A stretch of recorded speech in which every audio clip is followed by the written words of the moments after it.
Hello and good afternoon, everyone, and welcome to our LA County Library virtual program, Building a Safer LA County. I'm Lawrence, your host, and with me today are our presenters, Jovy Estremos and Christian Asensio, both from LA County Public Works. All right. And we also have a small survey about this program, so please fill it out after the program, and I will provide the link in the chat below. Now, in today's program, we're going to explore how architects ensure they create safe places to live and how engineers use science to protect people from catastrophes. So sit back and join our presenters from LA County Public Works as they show us how they keep LA County safe. Jovy and Christian, the stage is yours. Hi, good afternoon, everybody. My name is Jovy Estremos. I'm working here with Mr. Christian Asensio from Los Angeles County Public Works. A little bit about me. My name, I said, is Jovy. I'm a registered engineer from LA County Public Works. The title is a civil engineer. I graduated from University of California in Berkeley in 2007. I have a bachelor's degree in civil and environmental engineering with an emphasis in structural engineering. I minored in city and regional planning. I am actually from Los Angeles in Echo Park, and I love to swim. I like arts and architecture, and I like to read lots and lots of books.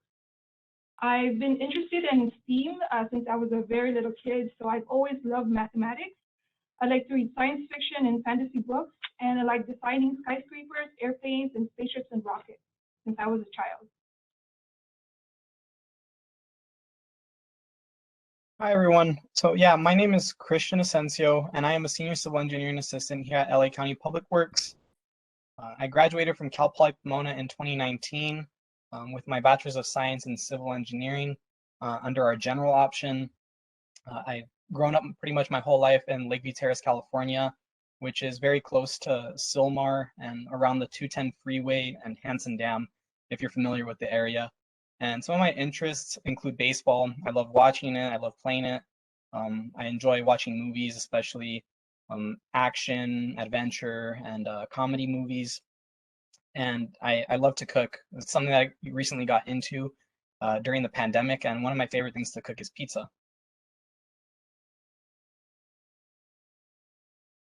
So my interest in STEAM.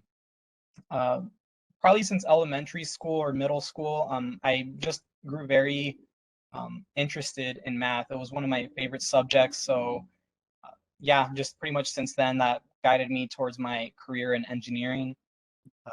I enjoy or I was always interested in the design and analysis of infrastructure. And when I say infrastructure, I mean, the built world. If you look outside, things such as bridges, buildings, storm drains, which are very relevant to what I do.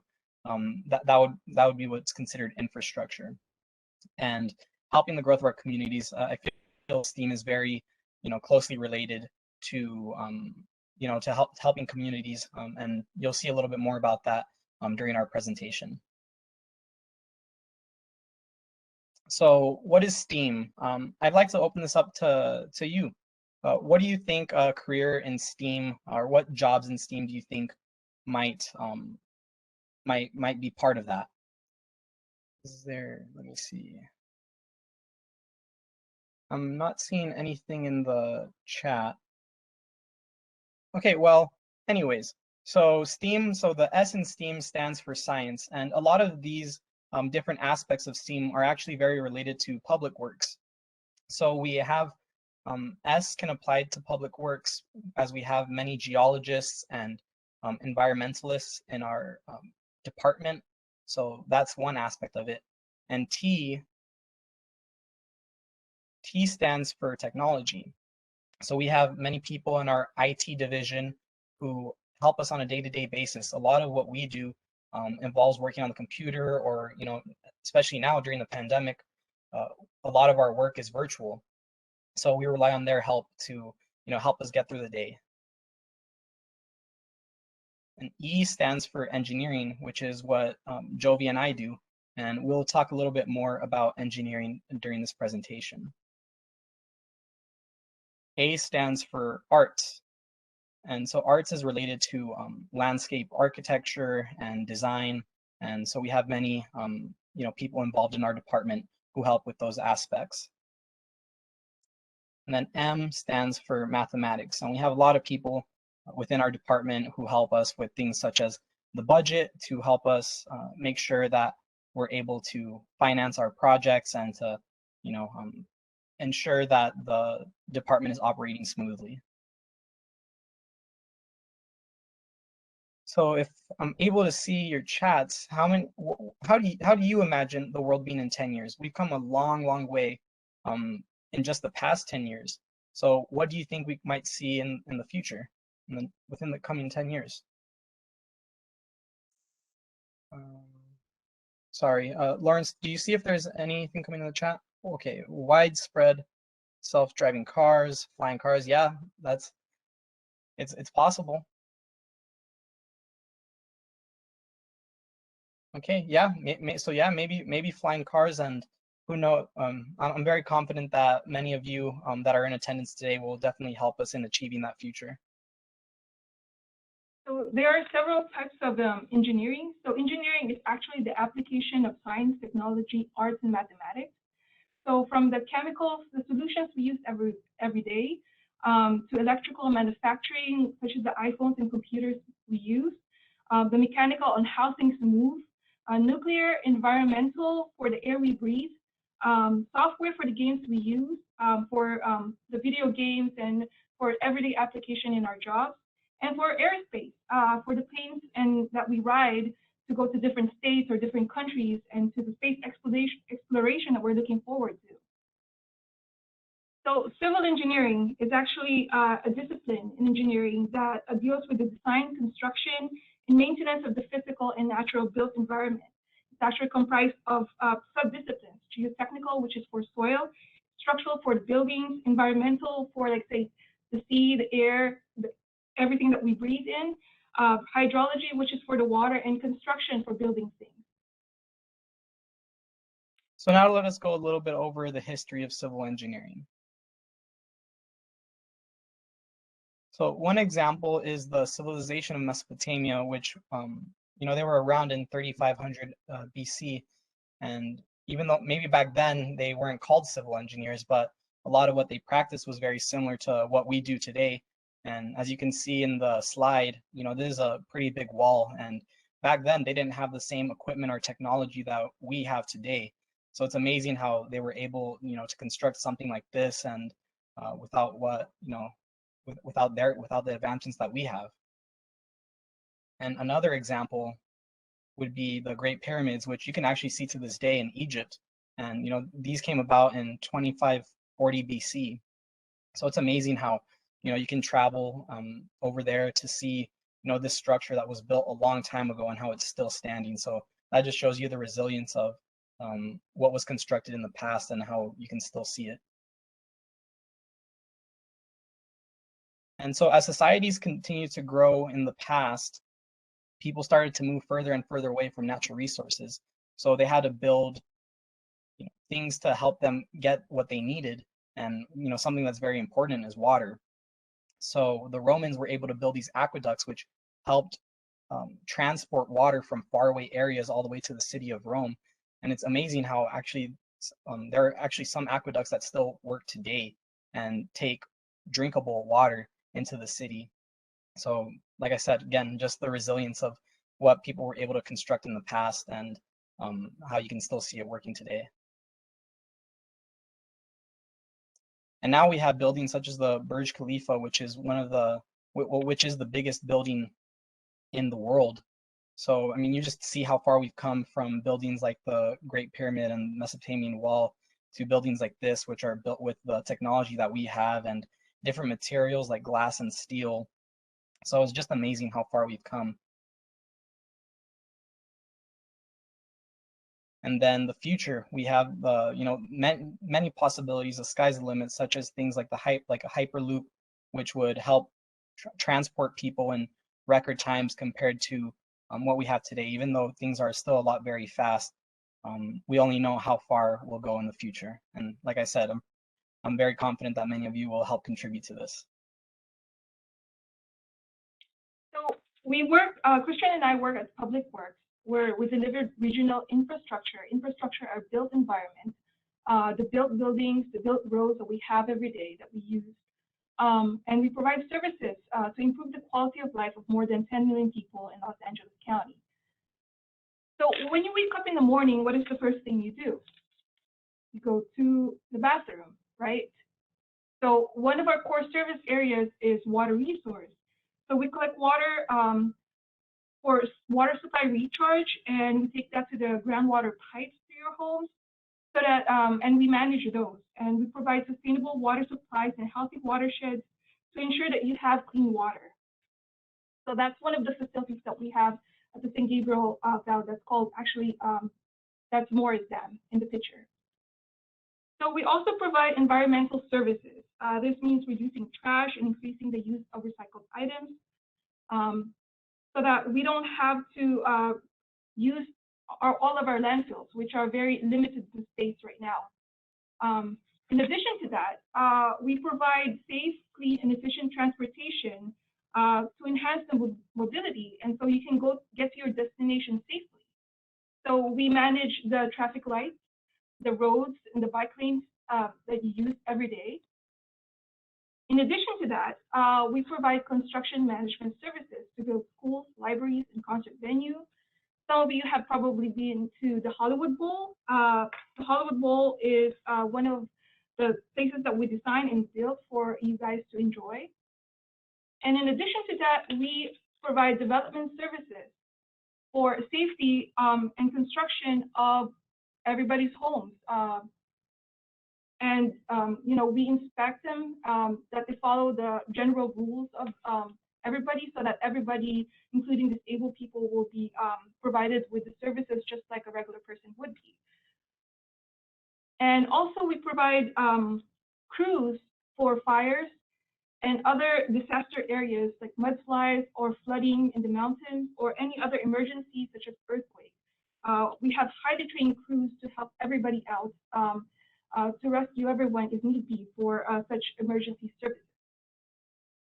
So now you ask, what do I do? Well, I worked for the Public Works for about 14 years now. I was initially a stormwater engineering division. I was a dam safety engineer for about 10 years, actually. So what did I do as a dam safety engineer? I actually used to manage various dam maintenance and hydraulic valve repair projects. So if you see on the screen, a couple of those pictures at the lower are actually pictures of the projects that I've done. They're actually at San Dimas Dam over there in San Dimas, California.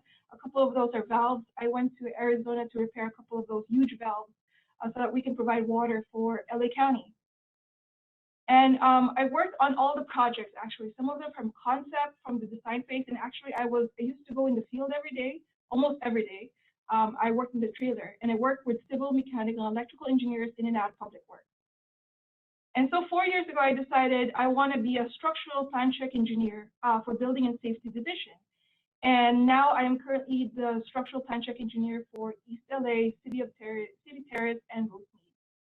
And I've been a member of different groups. A couple of them is the American Society of Civil Engineers, the International Code Council, the Project Management Institute, and even the American Society of Dam Safety Officials. This is actually a picture of the project that I worked on a few years ago. It's actually a platform that we installed at the side of the dam. The dam is 80 years old. It's in Northern California. It's a Big Dalton Dam, and it's about 100 feet in the air. So as a structural plan check engineer, what do I do? First, you got to ask this question: what is architecture?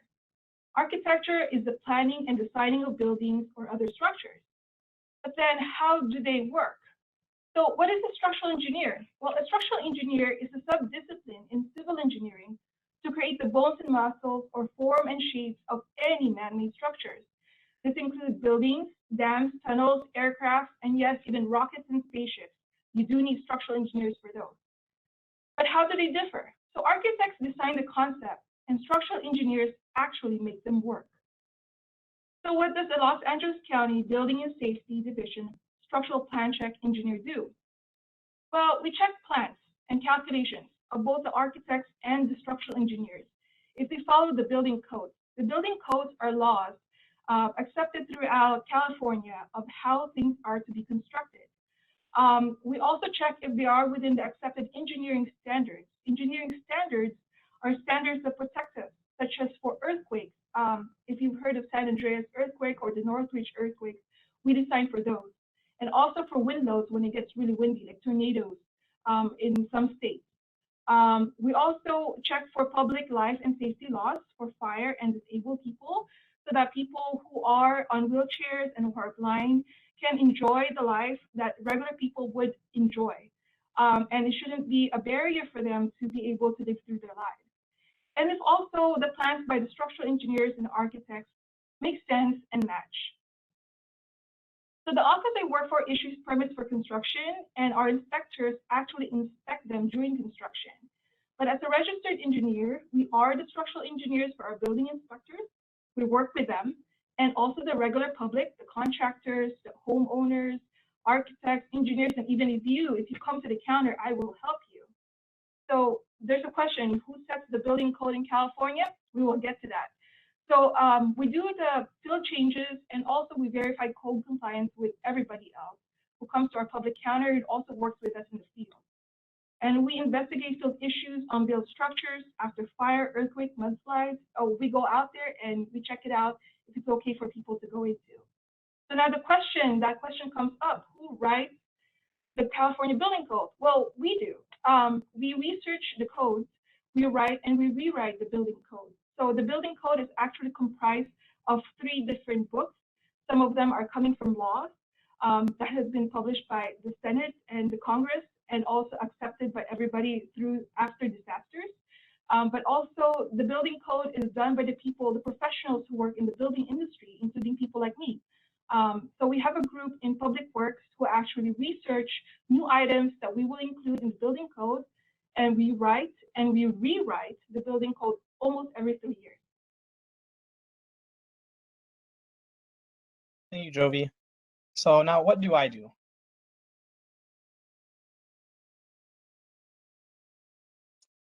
So I work in the land development division, and specifically in our drainage and sewer section. And what we do is we help the developer get their project through planning, design, and construction. So planning, we work very closely with the Department of Regional Planning and the developer to, provide conditions on their projects.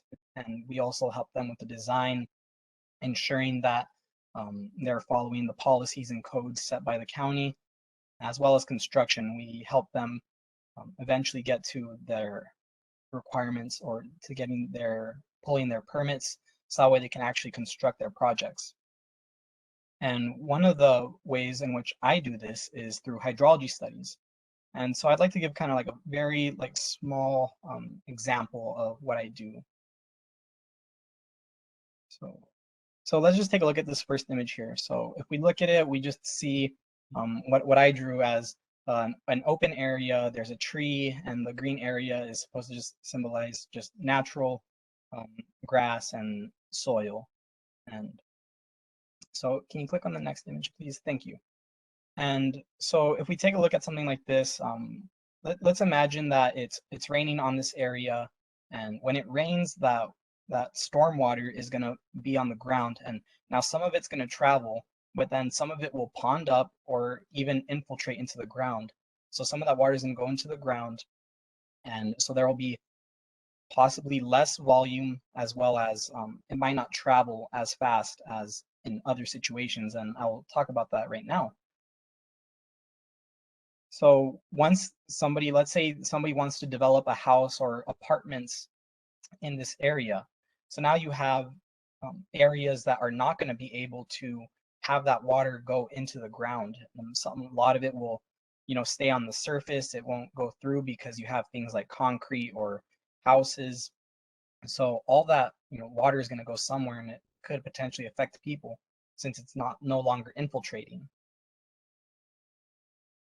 So now you have some of the things that I do when I do my hydrology studies is to see how they're proposing for that stormwater to travel through their project. So some of the things that we would look at would be to see if they're implementing some sort of things like catch basins, which will capture that water and take it away from their development and eventually it will go into storm drain systems, and those storm drain systems will carry that storm water, and eventually it's going to go to the ocean. So, and another part of what I do is actually reviewing storm drain plans. And it's important for us to review those because a lot of these storm drains are going to be transferred over to the LA County Flood Control District, who's in charge of maintaining this. So it's important for us to look at these plans and make sure that they're up to the code and the requirements of the Flood Control District. And I've also helped with sewer area studies and plans, which look at how these developments will impact our existing sewer system. So I'd like to share a project that I've worked on, and that project is Mission Village within Newhall Ranch. So if you look at this, if you look at these pictures, we took a site visit out to Newhall Ranch, and if you're able to see, what can you see in the background of my image on the right? Okay, it might be a little bit difficult to see, but yes, I see. Oh yes, Six Flags, that's correct. So yeah, that's one of the things that I found very amazing when I started working on projects that are relevant to Mission Village is it's very close to Six Flags. So that's actually somewhere where I went to visit, you know, ever since I was a little kid to even now, where it'll be amazing for one day for me to, you know, go on a roller coaster and look to the side and see an area that I was able to help contribute to the building of and development.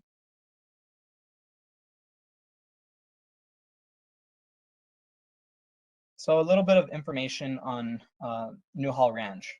So Newhall Ranch will create 21 5,000 residential units. So that's for people to live at.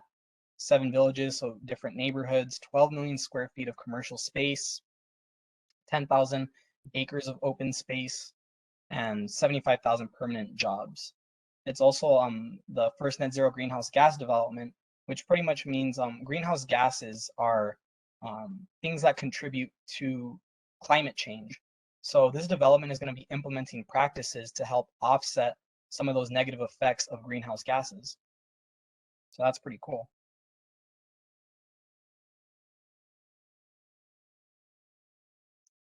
And so this is an image of Mission Village, which is the portion of Newhall Ranch that I've mostly been working on.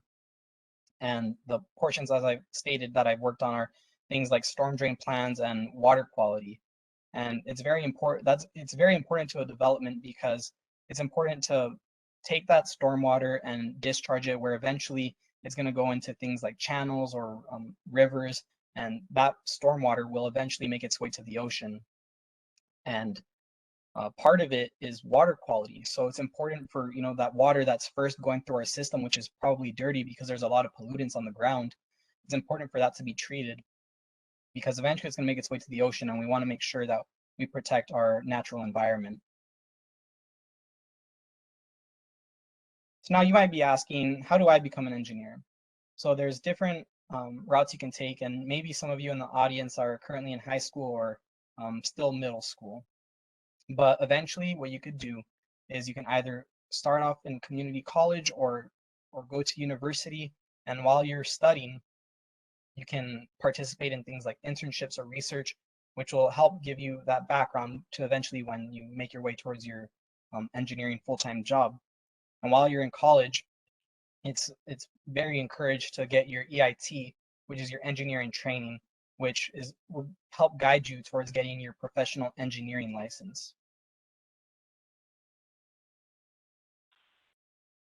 So now some courses that would be very beneficial when you're in high school would be things like the different sciences like biology, chemistry, and especially physics, and also different math courses like geometry, algebra 2, trigonometry, and pre-calculus, and AP calculus, AB and BC.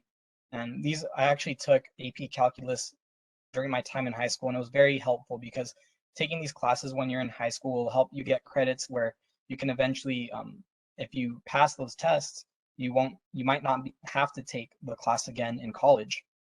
And some of those math requirements in college will be like calculus 1, 2, and 3, statistics, and differential equations. So what were my college experience? I was actually an Alumni Association Achievement Scholar since I was a freshman in college. So I was a scholar for the Alumni Association for 4 years. As part of that, I was actually an after-school volunteer teaching middle school, elementary, and high school kids in Oakland and Berkeley, and also through the CalCore Early Literacy programs for math and reading and also science. I actually switched my major from a business major to civil engineering in my 3rd year in college. So only when I switched, then I became a member of the American Society of Civil Engineers, which was since 2005. And actually, I participated in Concrete Canoe Mid-Pacific Conference when I actually was a junior in civil engineering already.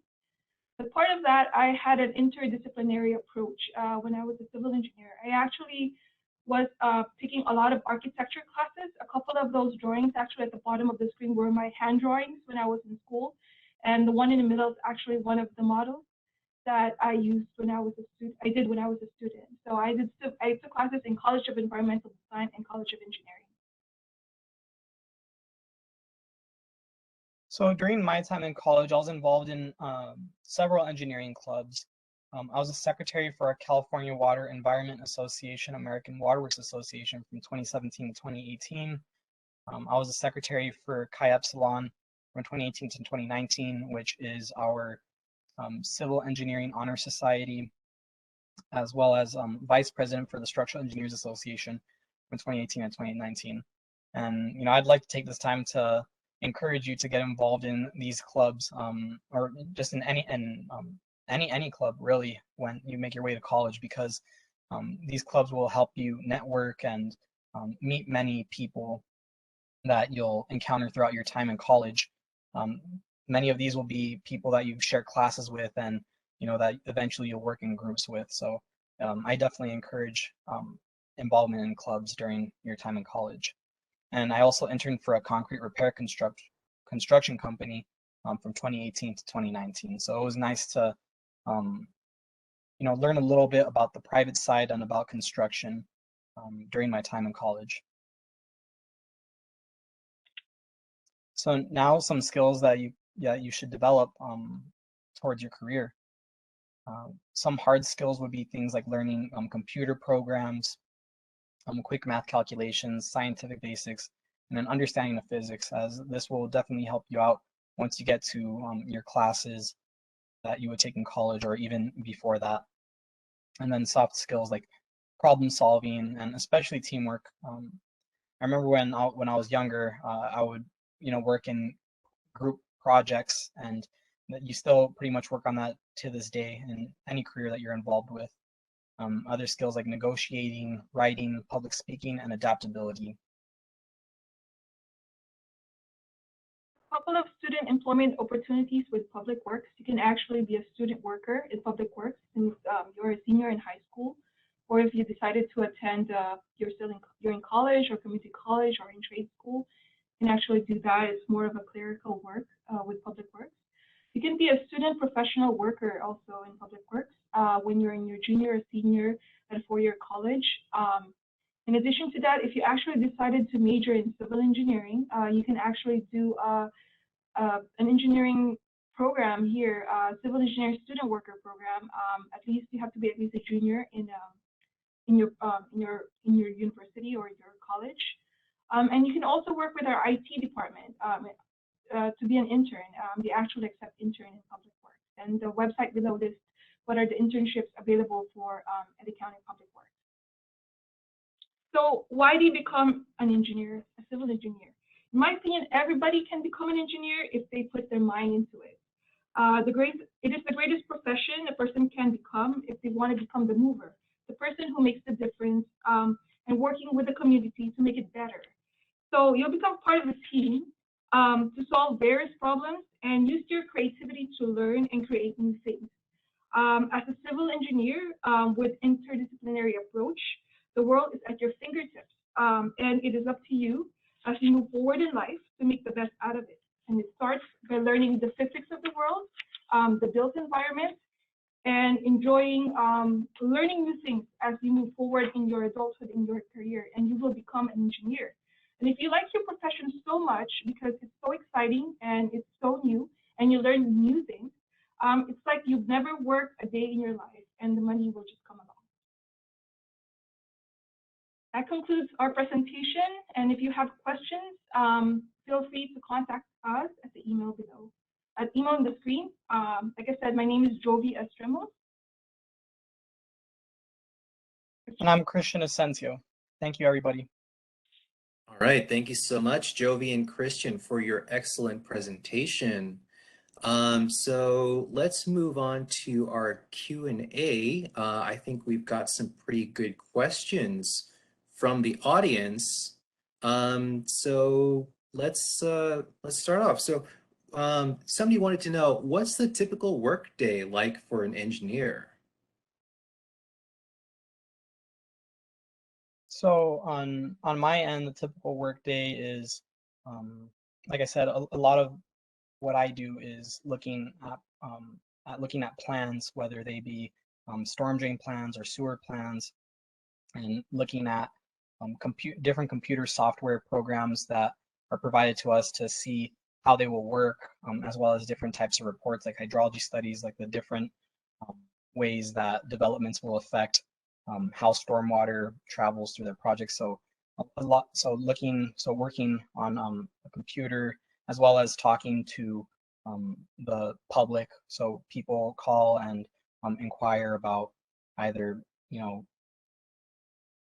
connecting to infrastructure or just general questions that are fairly attributed to land development. So it could be anywhere from working on our projects to, helping a customer that comes our way. For me, I work at the public counter. So I meet with all sorts of different people who have questions and who are bringing plans to me to review. So in the morning, from 8 o'clock to 12 o'clock in the morning, I'm at the public counter helping people. I enjoy it. I meet different types of people. It's very interesting and very challenging at the same time. And then I have my lunch, and then the rest of the afternoon, I review plans. Before, I used to be in the field whenever I'm called to check out something, like when in the construction, I go with our inspectors, or when there's a fire, I have to check out the building with our manager. That's my typical day. I work at the public counter, I have lunch, and then I review plans the whole afternoon. Wow, that's very interesting. Awesome. So for our next question, what's the biggest challenge you've faced on the job? On my end, it'd probably be trying to find, old information.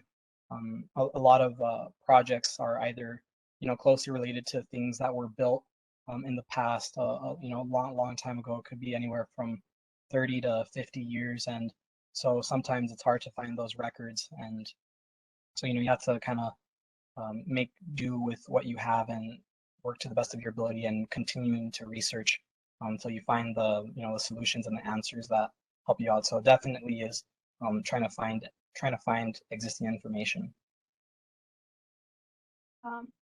In my end, I've been a field engineer for about 10 years. So I guess the work here in building and safety would be like you're dealing with a lot of different people, and you have to be very patient. And also at the same time, you want to be tread the line between being an engineer, being objective based on the engineering standards, but also help out the people. But as a field engineer, which I was for 10 years, it's dealing with different types of projects that are very difficult sometimes, and it's constrained between the time and money that we would have to deal with as part of the job. So like I said, I did various dam projects, and a couple of them you have to deal with the people and you have to look at the budget constraints. So treading that line between trying to accomplish what you want to do versus the constraints that you have in time and money, that's a very difficult approach, and you have to be very flexible and very listen to people of different opinions in order to move forward with a creative and the best solution that you can come up with. All right. Let's see. Next question. As an engineer, what skill or skills do you think are the biggest keys to your success? I definitely think it's definitely teamwork. Everybody has to work together, especially in engineering. There's a lot of different aspects when it comes to all different types of projects. So just being a good team worker is very important, as well as being very resilient and having that endurance where if you come in contact with a problem, or if you're starting off like if you're barely starting off in your career and you encounter complex problems, it's just kind of toughing it out and doing your best to learn from those situations. So yeah, I think as long as you have that motivation and that endurance to power through struggles, are some of the biggest skills to have. I think for me, it's being curious. I'm very inquisitive.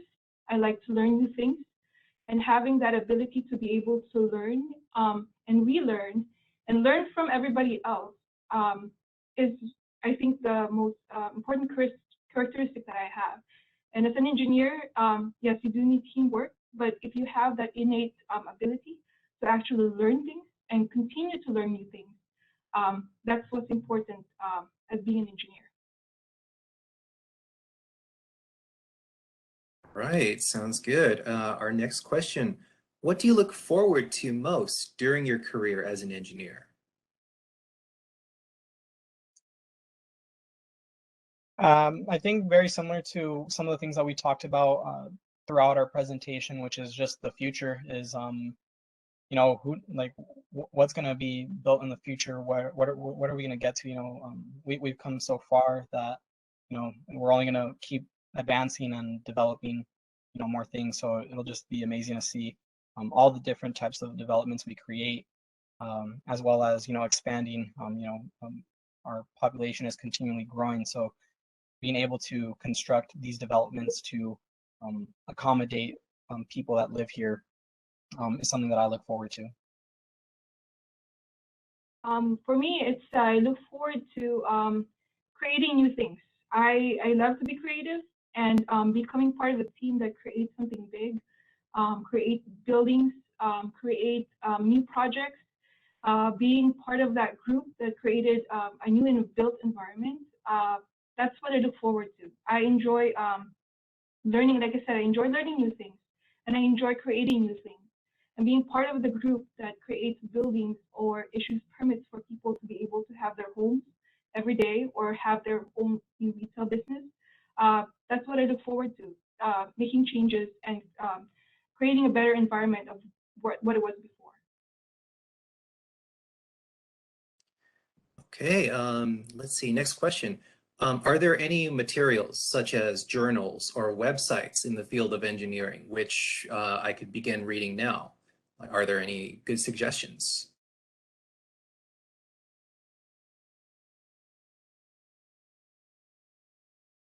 I do. It's there's the American Society of Civil Engineers website.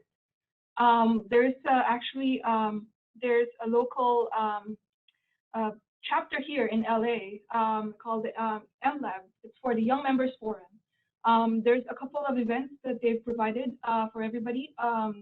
So for people, for young girls, they have some events that they have around this February where you could participate. They would take you to LA Zoo, or and they will explain what engineering is for you. So you can check out the ASCE MLab or Young Members Forum online. There's also a magazine that they put out. And you know what? When I was your age, what I loved the most was Popular Mechanics. That was one of the books that I really liked to see when I was in the library, when I was in middle school. I opened that up and I just enjoy looking at it. So, if you can't find ASCE Journal over there in your public library, check out Popular Mechanics, and I'm pretty sure you'll find something interesting about engineering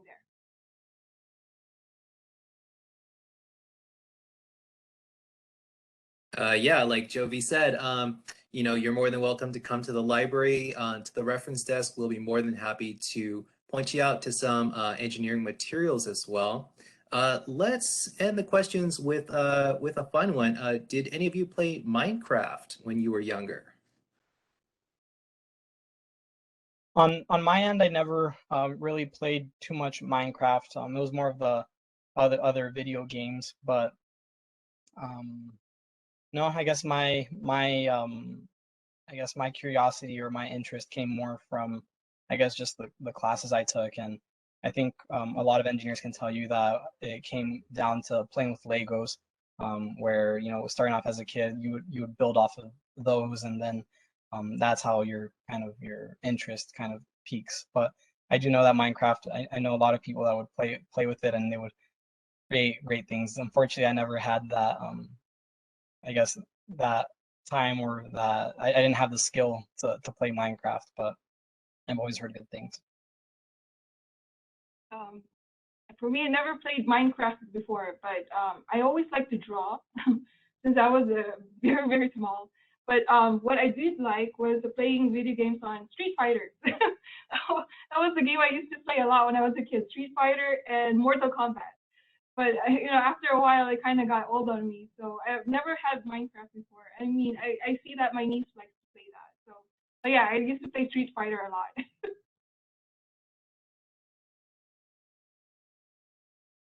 All right, sounds good. I used to play Street Fighter a lot too back in the day. Awesome choice. So Jovy and Christian, do you have any other remarks for our audience? Just if you ever have any questions, our information was up there on the screen, so always feel free to reach out, and yeah, just continue to learn, always be open, and if engineering could possibly be the field for you. I'm very passionate about architecture and structural engineering. Actually, I love it so much that, you can put me in a room a day just to look at calculations, designing something like a building.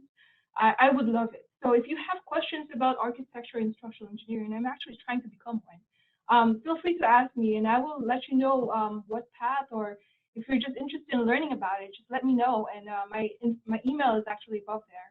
At one point, so you can ask actually Lawrence about it if you want to. So hopefully you enjoyed this presentation, and it's a pleasure to talk to you guys.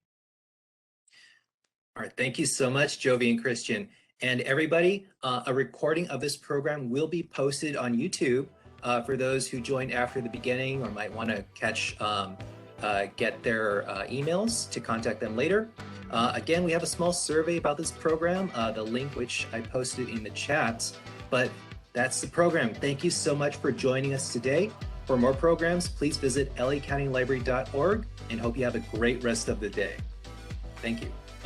Thank you. Thank you, everyone.